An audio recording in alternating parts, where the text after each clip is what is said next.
Kalau misalnya kita sering mendengar kata korban, maka kita rubah menjadi kata-kata penyintas. Penyintas? Gitu ya. Iya, penyintas. Karena kalau korban itu konotasinya negatif banget gitu kan. Betul. Kalau penyintas itu kan lebih bisa untuk membangun orang lain untuk bisa lebih bagus gitu. Jika memang diminta untuk keterangannya, penjelasannya, dia sudah cenderung untuk menyalahkan dirinya sendiri. Ini salah saya, ini karena saya. Nah, saya udah curiga nih. Kayaknya dia sudah disalahkan sama lingkungannya. Ternyata benar gitu. Terus yang kedua, ketika memang si pasien ini sudah datang, lantas dia langsung refleksi. Ini merupakan ujian Mas untuk saya. Wah, ini sebelumnya ini sebelum datang ke psikolog, dia sudah mendapatkan ceramah duluan gitu kan. Berbagi cerita untuk saling inspirasi. YS Podcast. Assalamualaikum warahmatullahi wabarakatuh. Jumpa lagi dengan Bang YS di YS Podcast bersama saya Yusron Saudi, tuan rumah YS Podcast. Kali ini bersama salah satu alumni UAD nih. Wah, keren banget pokoknya. Ini psikolog. Ya, kita menghadirkan psikolog. Ini sudah hadir De Irwan Rosadi. Assalamualaikum De Irwan. Waalaikumsalam warahmatullahi wabarakatuh. Alhamdulillah akhirnya bisa mampir ya. Akhirnya bisa mampir. Setelah beberapa kali janjian ceritanya. Betul ya, udah beberapa lama saya janjian dengan De Irwan. Akhirnya ketemu juga waktu yang tepat ya. Nah, memang kita harus melihat-lihat, melirik-lirik dulu ini ya. Kapan waktu yang pasnya gitu. Ya, betul. Oke, hari ini kita akan membahas bagaimana sebetulnya ini ada yang cukup menarik nih, layanan psikologi ya, layanan psikologi untuk perubahan diri. Seperti apa sebetulnya kalau kita menyebut psikologi nih De Irwan nih, orang kayaknya udah takut duluan gitu ya. Ini kayaknya mengarahnya ke sana ini. Apakah psikologi ini semacam perubahan pola pikir atau perilaku De Irwan? Ini dulu deh. Ya. Jadi kalau misalnya orang pada umumnya gitu ya. Dia kalau misalnya dengerin kata psikologi, respon yang pertama, psikologi itu apa gitu ya. Terus yang kedua, oh berarti kerjaannya sama orang-orang gangguan jiwa ya gitu ya. Jadi ada dua tanggapan tuh Mas ketika mendengarkan kata-kata psikologi. Psikologi ya. Tapi sebetulnya cabang psikologi itu pun banyak gitu. Jadi misalnya kalau udah ngambil di profesi, itu ada klinis, pendidikan, kemudian psikologi industri dan organisasi. Jadi ada 3. Ada juga dulu sampai ke psikologi perkembangan juga. Ya, De Irwan ini kan S1, S2 dan secara profesi udah jadi psikolog gitu ya. Nah, boleh ceritakan dikit nih S1, S2 sama profesi psikolognya didapat ini dari mana ini? Kalau misalnya S1-nya ini tetap di psikologi UAD gitu Mas. Terus kemudian S2-nya itu tetap ngambil kalau kita namanya itu magister profesi psikologi. Magister profesi. Jadi dia itu S2 plus profesi. Jadi diambil dalam waktu yang bersamaan. Jadi bukan dipisah gitu. Kalau saya lulus di bulan Januari 2017, kemudian lanjut lagi di Agustus 2017 untuk mapronya gitu, magister profesi psikologi. Semuanya di UAD. Ini produk UAD ini. Ori gitu Mas. Ya, original UAD S1, S2 dan psikolognya ya. Psikolognya di sana. Setelah lulus nih, kemudian kembali ke pangkuan Ibu Pertiwi. Mengabdikan diri di NTB ya. Betul. De Irwan ketika pulang nih, masih kira-kira ya masyarakat kita di Nusa Tenggara Barat masih agak asing nggak dengan istilah layanan psikologi? Nah, kalau dibilang asing itu ada levelnya lagi Mas, asing banget gitu ya. Terutama untuk yang di daerah-daerah gitu. Jadi kalau saya kan hasilnya dari KSB di Taliwang kan, di Labuhan Nalar. Nah, jadi dulu itu ketika pulang itu nggak langsung kerja gitu. Tapi milih untuk di rumah dulu karena saya kurang lebih 9 tahun gitu kan ya LDR sama keluarga gitu. Tebus nih. Tebus dulu nih gitu ya ketika di rumah gitu. Jadi ketika di sana pun ya respon orang itu tetap gitu. Oh berarti nanti kamu kerjanya di rumah sakit jiwa ya. Nanti kamu kerjanya di tempat-tempat orang yang gangguan jiwa ya. Pokoknya seperti itu gitu. Nah terus alhamdulillah dapat kerjaan gitu ya di lokasi kerja saya itu kan di Lombok Barat Mas, di Perlindungan Perempuan dan Anak di provinsi juga gitu. Jadi tenaga ahli kan bisa 2 gitu. Jadi ketika berhubungan dengan masyarakat gitu ya, terus menyampaikan saya adalah psikolog di sini yang akan mendampingi. Kadang-kadang kalau misalnya orang itu psikolog itu apa gitu ya. Jadi ketika ditanya tahu psikologi nggak atau tahu psikolog nggak? nggak tahu Pak gitu. Jadi Oke, kita jadi saya itu di bagian Mm-mm. kesehatan mental. Kesehatan mental. Kesehatan mental. Jadi diberikan edukasi dulu, Ah. setelah itu baru paham gitu. Tentu Ya. perbedaan ketika saya kerja di Jogja dulu, ketika di sini pun, di sini harus banyak-banyak edukasi tentang Oke. psikologi seperti Betul. itu. Oke, kalau kata yang mudah nih untuk menjelaskan ke masyarakat gitu, psikologi adalah ilmu yang mempelajari tentang perilaku manusia. Oke. Itu secara singkatnya ya. Jadi kalau ditanya psikologi adalah ini lebih berarti ke perilaku ya. Perilaku. Oke. Perilaku. Jadi perilaku itu merupakan hasil akhirnya, Mas. Oke. Jadi ranah kerja psikologi itu Ya. di perasaan, juga di pikiran. Oh, Nah, sehingga setelah itu semuanya bisa diperbaiki, Ya. maka dia akan termanifestasi dalam bentuk perilaku. perilaku. Gitu. Oke, ada juga sebuah ungkapan yang menyatakan bahwa apa yang Anda pikirkan ya itu akan pada akhirnya berbuah menjadi sebuah perilaku. Sebuah perilaku. Perilaku yang Anda lakukan pada akhirnya itu akan membentuk penilaian Sebuah masyarakat. penilaian masyarakat, Nah, betul. mungkin itu ya. Oke, Iya. sebagai endingnya adalah apa yang kita pikirkan itu menentukan. Pada akhirnya ya, orang menentukan bahwa siapa kita kan. Iya. Oke. Oranglah yang akan menilainya gitu Ya, ya. betul, betul dari hasil pikiran. Oke, kemudian layanan. Kita berbicara layanan. Ini kan untuk perubahan diri. Perubahan Nah, diri. bagaimana sebetulnya? Ini kan kalau kita berbicara perubahan diri kan lebih ke mental. Ya, betul, Nah, betul, pola betul, pikir. betul. Nah, bagaimana psikologi, ilmu psikologi ini apa ya mampu merubah Iya, gitu. mampu merubah, Boleh ya. dibocorin dikit nggak nih? Nah, nanti sebelum kalau ada yang tertarik, nanti selanjutnya hubungin The Irwan ya. Silakan. Ada pesan sponsornya Oh gitu iya ya. dong, harus ya. Jadi kalau dibilang perubahan diri gitu ya. Ya, Jadi ketika seseorang ke psikolog, jadi orang itu adalah orang yang siap untuk berubah sebetulnya, Mas. Oke. Siap untuk berubah, siap untuk berproses. Nah, karena tanpa adanya kesiapan untuk berubah ini, Ya. nanti ibaratnya kita kayak dorong mobil yang mogok. Oke. Terus nggak jalan-jalan kan? Ini akhirnya, gitu. mobil mogok yang nggak hidup-hidup ya. Nggak hidup-hidup Kita dorong. berarti. Oke, ya. Oke. Betul mobil mogok yang nggak hidup-hidup gitu. Nah, karena ketika seseorang mengakses layanan psikologi, dia harus sudah siap terkait dengan treatmentnya seperti itu. Sama ketika orang ke dokter gitu, Mas. Ya. Jadi kalau misalnya dokternya menyarankan ini obatnya diminum 3 kali sehari, ini sirupnya minumnya sebelum tidur atau sebelum makan, psikolog juga punya treatment yang seperti itu gitu ya.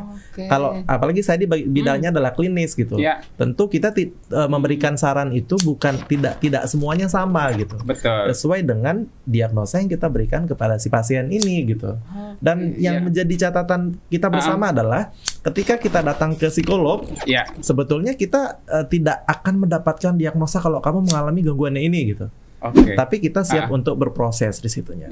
Karena di sini masih banyak juga orang takut ke psikolog. Nanti saya dikirain ini, nanti kata orang apa gitu ya. Ya itu juga sama kebutuhannya sama ke dokter gitu kan. Psikolog juga sama gitu kan. Jadi kalau saya mengibaratkan ini di Irwan, kita ke dokter umum itu fisik. Ya. Fisik kita sedang tidak baik-baik saja. Betul. Nah, kalau kita ke psikolog, apakah bisa kita katakan mental kita atau pikiran kita tidak sedang baik-baik saja? Betul, bisa jadi. Karena kita sedang membutuhkan untuk layanan itu. Nah, kalau kita sedang dalam kondisi yang baik-baik saja, itu ada lagi itu Mas namanya. Namanya adalah personal. Gitu. Personal kayak pelatihan kemandirian gitulah gitu. Misalnya saya dalam sama keluarga saya bagus, rekan kerja saya bagus, saya merasa baik-baik saja, pola makan, pola tidur, kemudian produktivitas saya itu baik-baik saja gitu. Tapi saya sepertinya butuh nih arahan gitu ya, atau personal dari orang lain gitu ya. Personal dari profesional. Nah, jadi personal dari profesional. Jadi itu juga bisa untuk mengarahkan. Tapi kalau yang tadi misalnya ciri-cirinya sudah mengalami gangguan tidur, lupaan gitu ya. Aduh, ini lupaan ini apalagi lupaan nih bahaya. Lebih baik lupa dompet gitu ya Mas. Betul. Gitu. Jadi ada ciri-cirinya dan yang paham adalah kita gitu. Jadi meskipun kita menyangkal saya baik-baik saja kok, contohnya seperti orang yang nggak bisa tidur gitu. Jadi pasti itu ada pikiran dan perasaan yang mengganggu. Meskipun itu selalu disangka enggak, saya nggak mengalami pikiran apa-apa gitu ya. Tapi tetap aja sebelumnya itu pasti ada peristiwa pencetusnya sehingga tidak mengalami gangguan tidur. ini menarik ini. Ketika si pasien, boleh saya sebut pasien atau boleh. Pasien ya? Atau klien juga boleh. Oke. Nah, ketika si pasien ini memiliki apa ya? Kalau orang tertutup itu introvert ya. Oke. Ketika dia introvert, ini apakah ada treatment khusus lagi ini untuk orang-orang seperti ini? Orang-orang seperti itu gitu ya. Nah, jadi kita melihat latar belakangnya dulu, Mas. Jadi dia itu introvert karena sebuah peristiwa atau memang dari kecil dia udah menjadi seperti itu gitu. Jadi kalau dia itu tiba-tiba menjadi orang yang introvert atau tertutup setelah misalnya keluarganya wafat atau diputus pacarnya gitu ya. Ini kayaknya banyak nih kalau seperti ini ya.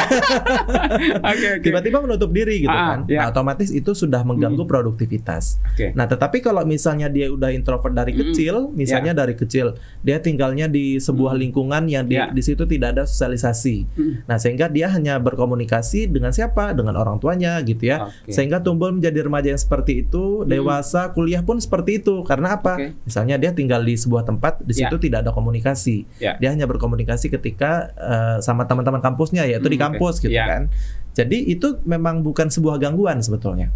Yang menjadi gangguan itu ketika sebelumnya dia adalah orang yang extrovert, kemudian dia berganti lagi menjadi orang yang introvert setelah dia itu mengalami sebuah peristiwa yang tidak mengenakan lah gitu.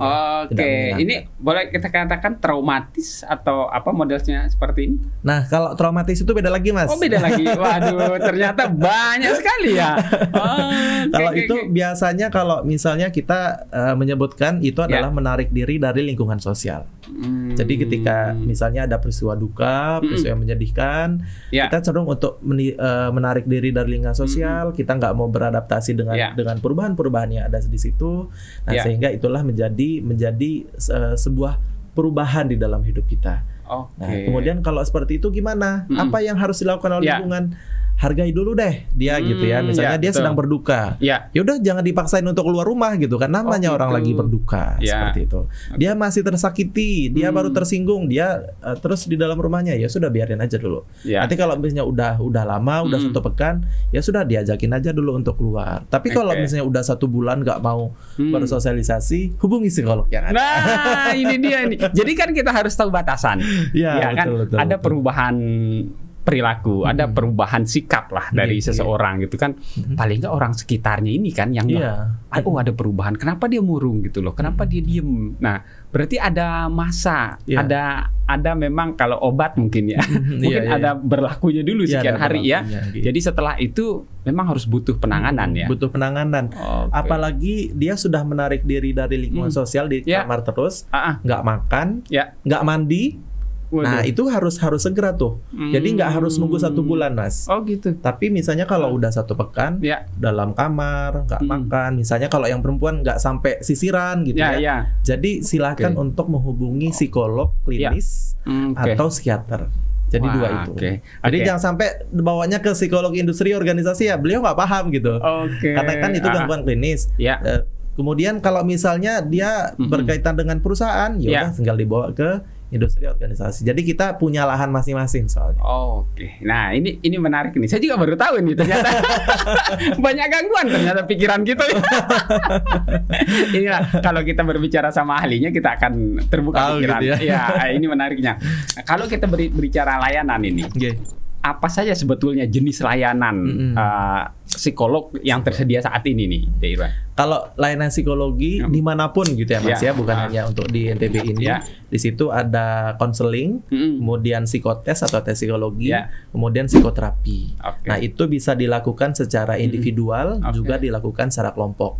Ya kalau saya kan di pelindungan perempuan gitu kan, dan anak itu banyak bersinggungan dengan penyintas. Jadi ini sekalian disampaikan gitu ya.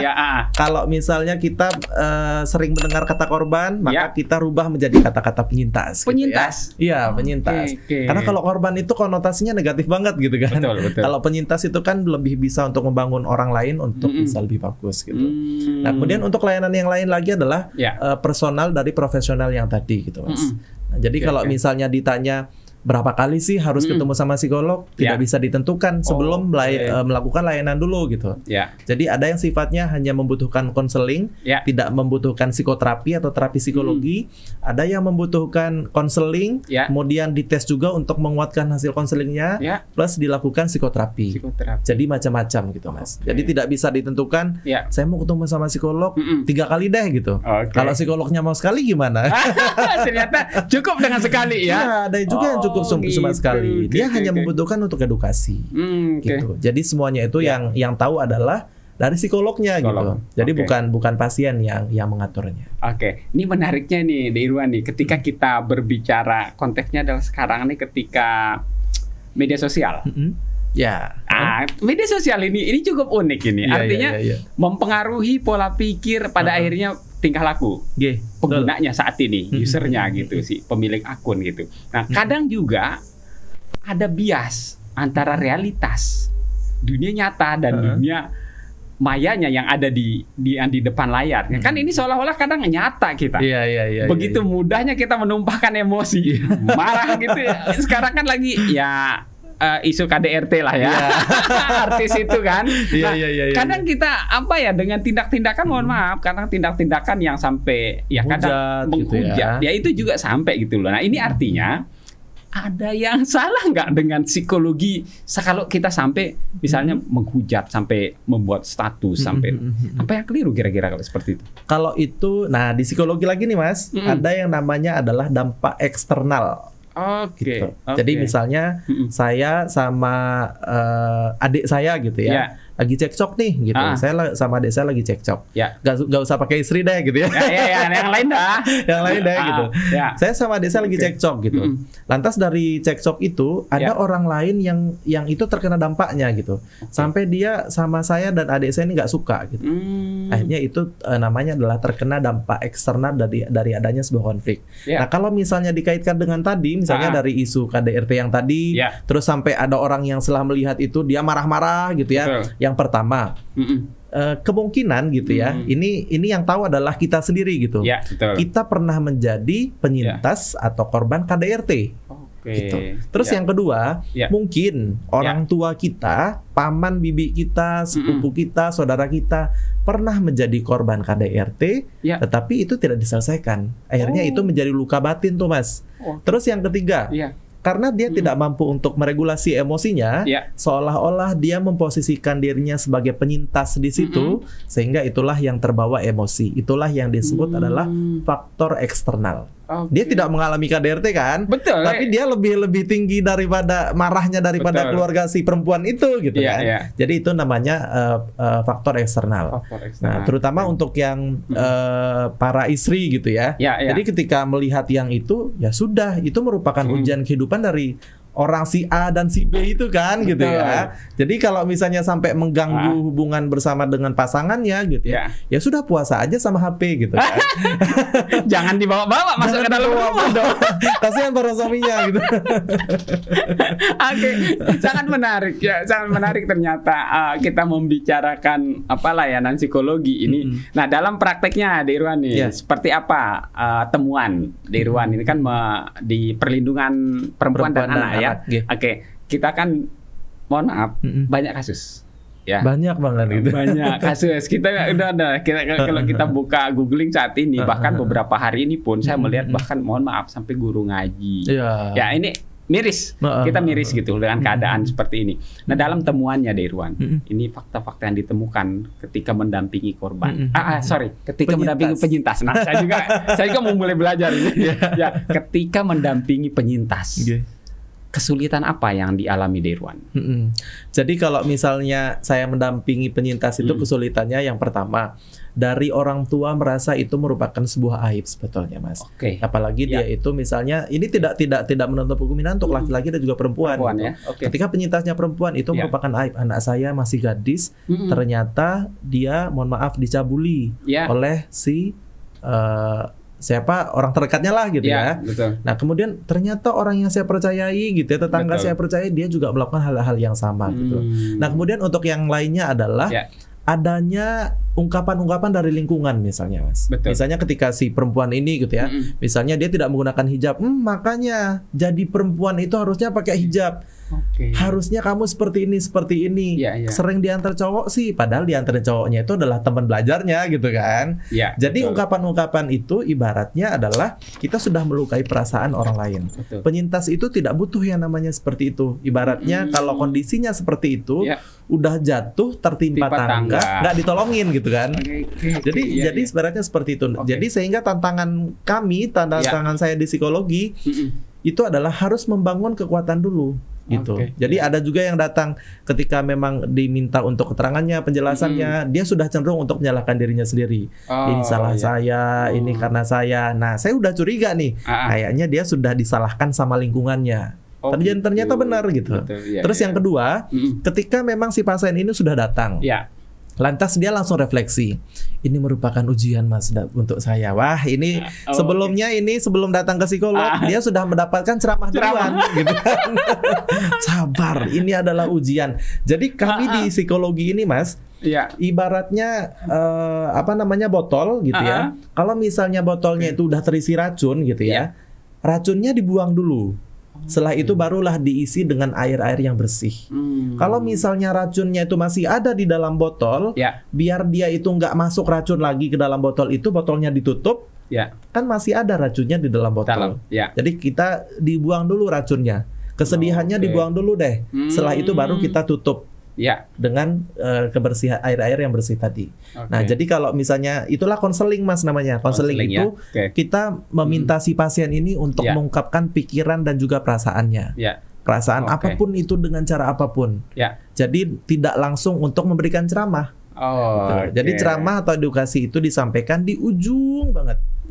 Setelah itu dinyatakan terminasi atau pemutusan hubungan, setelah itu baru gitu ya. Jadi lingkungan sebaiknya jangan deh untuk ngasih ceramah dulu. Makanya saya kalau misalnya ada pasien dijemput gitu ya, pesan saya awal-awal ketika kerja di sana, nggak boleh ditanya di jalan, nggak boleh dikasih ceramah. Kenapa nggak boleh ditanya? Karena ketika dia bercerita dan ketemu sama psikolognya itu, dia nanti udah capek. Terus cara bertanyanya pun ada caranya tersendiri gitu. Ya orang lain bisa jadi nanya kan gitu ya. Kamu di mana digituin? Kalau psikolog ya nggak nanyanya kayak gitu kan. Ada kata-kata sebelumnya, ada kata-kata tengahnya, ada kata-kata setelahnya. Waduh, semuanya diatur agar si penyintas ini betul-betul nyaman. Iya, betul-betul nyaman gitu. Jadi jangan sampai jadi pertanyaannya itu pun tidak langsung menjurus. Nah, kalau kata orang Jogja nih, Mas, kita alumni Jogja gitu kan, itu melipir gitu kan. Jadi nggak langsung kita nembak. Karena ini adalah pemeriksaan psikologi atau pendampingan. Beda ketika misalnya dia diminta keterangan dari kepolisian, kan ranah kerjanya beda gitu. Itu langsung kata-kata pertanyaan yang menembak. Karena itu kan kebutuhan dari kepolisian. Sedangkan kita psikolog ini bukan kepolisian, otomatis kita harus memberikan rasa aman dulu sama pasien kita. Jadi banyak informasi nih ya sahabat ya. Jadi temuannya berarti ya kadang itu naluri saja kita. Ketika kita misalnya ada teman kita curhat nih, teman curhat itu pun kayaknya sudah 1000 pertimbangan itu. Baru dia mau buka cerita. Betul. Kebiasaan kita adalah ya memberi ceramah itu. Karena kan nasihat pertama ya mungkin kalau saudara saya ini sedang menerima musibah, berarti sedang di bawah. Mungkin temannya yang sebelah sedang ini ya memberikan nasihat ceramah. Kebiasaan kita kayaknya. Iya, kebiasaan kita gitu. Padahal yang dibutuhkan orang itu adalah meskipun ini nggak ke psikolog nih gitu ya. Saya pengen didengerin dulu gitu. Jadi kebanyakan orang misalnya gini nih, Mas. Kalau misalnya kita cerita sama orang yang punya konflik gitu ya, misalnya kayak saya nih punya konflik sama adik saya. Nah, Mas Yusron ini punya konflik sama adiknya juga, tapi belum selesai konfliknya. Jadi ketika saya cerita sama Mas Yusron, gitu ya, terus Mas Yusron banyak cerita ke saya juga dulu sama adik saya baru cerita 1 menit, Mas Yusron udah 1 jam. Kebalik. Itu namanya masih ada luka. Jadi kita juga harus paham gitu ya. Dan terkadang juga kebanyakan itu ibu-ibu gitu, Mas. Jadi cerita sama-sama perempuan gitu ya. Suami saya seperti ini gitu ya. Ipar saya seperti ini. Padahal dia bercerita sama orang yang berkonflik sama suaminya, sama iparnya juga gitu ya. Jadi itunya nggak nyambung jadinya. Jadi kebanyakan kita juga memberikan ceramah. Pernah nggak saya rekomendasiin pasien saya untuk untuk mendapatkan ceramah, pernah gitu ya. Jadi setelah saya melakukan asesmen, wah dia ini harus mendapatkan ceramah. Jadi baru diminta untuk dari KUA. Jadi kami ada di PPA itu kerjasama sama KUA. Karena apa? Ceramah itu kan bukan ranahnya psikolog. Betul. Gitu. Jadi psikolog bukan memberikan ceramah, tetapi melakukan layanan psikologi. Jadi memberikan kepada yang tepat ya, sesuai porsinya. Sesuai porsinya masing-masing. Gitu. Hukum untuk pasal-pasal ya sudah kita berikan pada ahli hukumnya. Kemudian untuk yang lain misalnya ketika si pasiennya ini pengangguran, misalnya ibu-ibu dia sudah menjadi penyintas, kemudian dia nggak punya kerjaan, nanti dilingkan dengan dinas ketenagakerjaan gitu.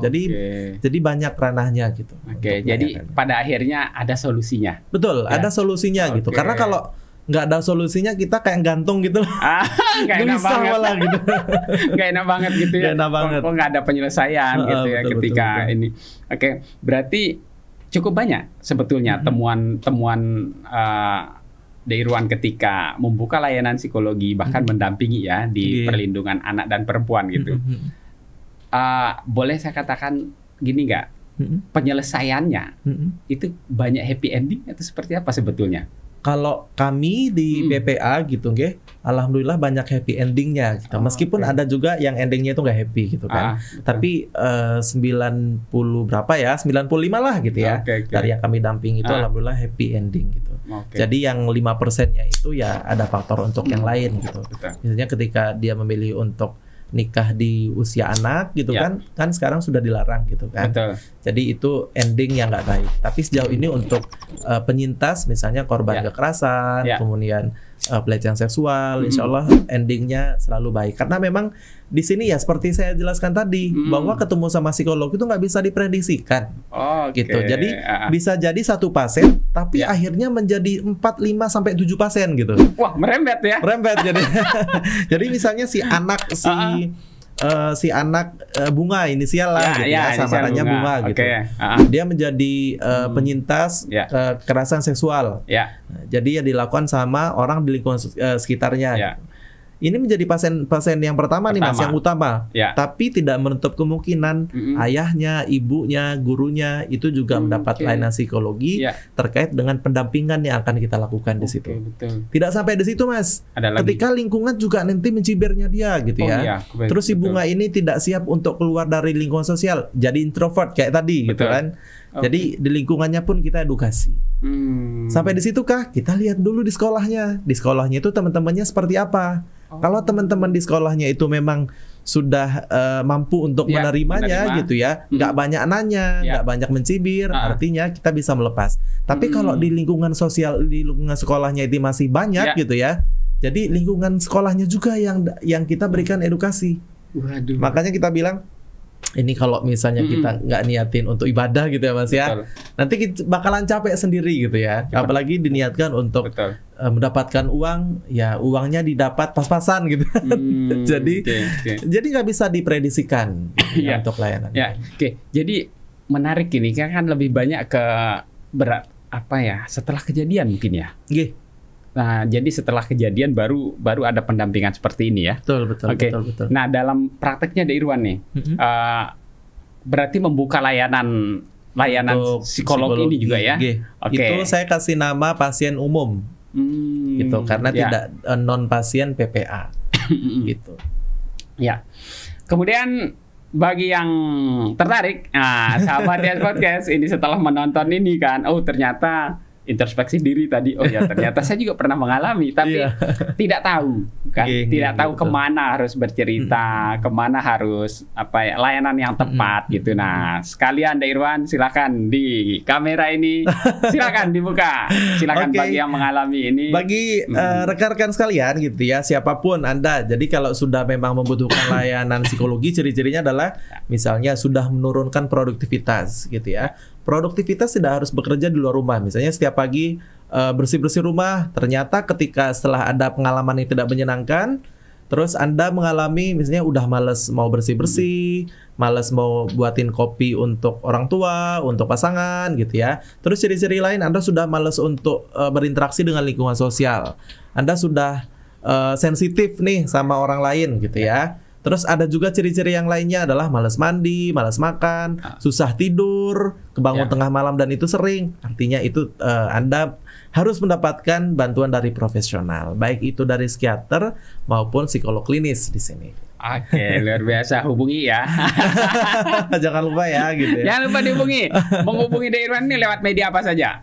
Saya lewat media sosial di Facebook ada, di Instagram ada, nomor handphone pun ada. Gitu. Oke, di sebutkan dong nama akunnya, sebutkan aja. Nama akunnya Irwan Rosadi, nama lengkap asli itu. Ya, Irwan Rosadi ya. Oke, silakan dihubungin. Ini menurut saya pribadi ya setelah mendengar penjelasannya tadi ternyata sangat bermanfaat. Ya, bukan saja kita bercerita kepada orang yang tepat.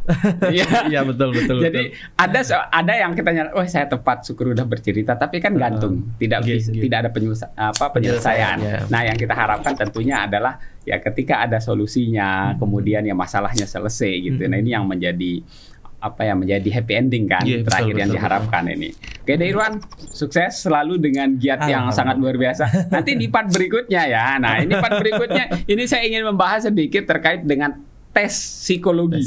Apa sebetulnya tes psikologi ini? Kita ikut banyak seleksi untuk penerimaan segala macam. Kenapa tes psikologi ini begitu penting? Oke, setelah yang berikut ini ya. Oke, kita akan ketemu lagi di part kedua bersama De Irwan Rosadi. Assalamualaikum warahmatullahi wabarakatuh. Berbagi cerita untuk saling inspirasi. YS Podcast.